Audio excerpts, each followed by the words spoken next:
Good afternoon and thanks for joining us for Living Local, your lifestyle show for everything Charleston and beyond. I'm Ashley Meservey. School is now in session, and with that comes a lot of stress for students and parents. Our friends from the College Planning Centers are back, this time to talk about how to make the choices made in high school work for college. Joining us today, Chris Parsons from the College Planning Centers. We're here at my old high school, Somerville High School. What do you think? It takes me back. It takes you way back. I'm not going to say way back. All right. So anyway, today we're talking about what college-bound students need to know with preparing. Okay, it's about counseling, getting them ready. You're looking at their schedule. What can you offer students who are kind of trying to figure out whether or not they even have the right curriculum, right classes?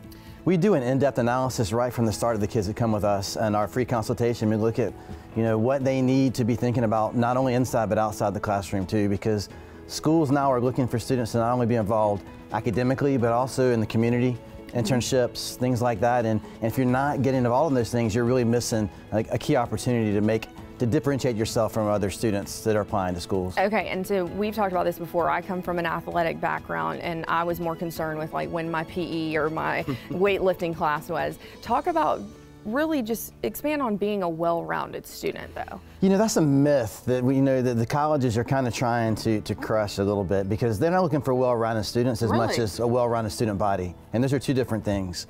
They don't want students to try a bunch of different things. They'd rather see them specialize in one or two things they do really well. I totally didn't know that. Yeah, I would think that really they want them like changed dabbling into, I guess then it shows that they're focused. They're much more about depth than breadth when it comes to what they're involved in. I like that. Yeah, and so you have to come up with a plan, because they don't want to see 1 year of involvement. They want to see 4 years of involvement, which is why we encourage kids to come to us early, because we develop a plan that works for 3 and 4 years, not just for 1 year. Because you find out what they like and then say, hey, listen, you need to be in beta club, or, that's beta club, right? Obviously, I wasn't. Was it beta club? Anyway, all right. Yeah, you need to be in that. You need to be doing extracurricular things, like, especially if you're like an honor society, things like that. So talk about, though, I received great counseling here when I was at Somerville, but talk about really how you take that a step further. Yeah, guidance counselors do a fantastic job of starting the conversation, but we just take it to another level, because quite frankly, we work with a few students.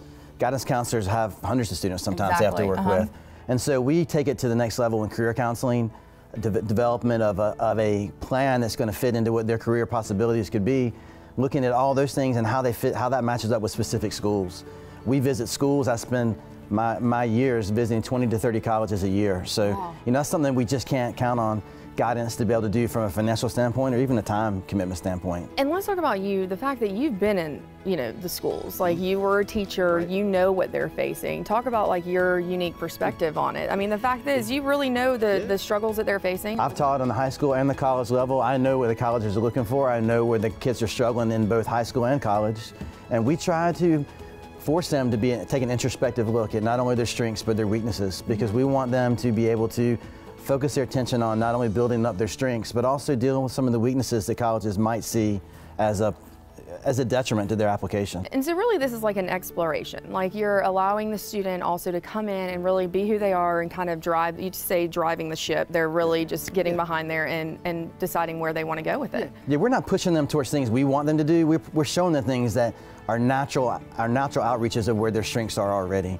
And kids don't know all the careers out there that are available. They don't know the pay scales of those careers, the availability or the growth rate. We're showing them all that information so they have that knowledge, which is power, and then they can begin to formulate their own plan so they feel like they're really making the decisions and it's not something that's being forced on them. Yes, exactly. Yeah, because that's important for them to feel like they are the ones that are in fact making that decision. All right, well, Chris, thanks so much for all of your wonderful information. And of course, you can always go online to collegeplanningscenters.com for more information on today's segment as well as upcoming events. Yes.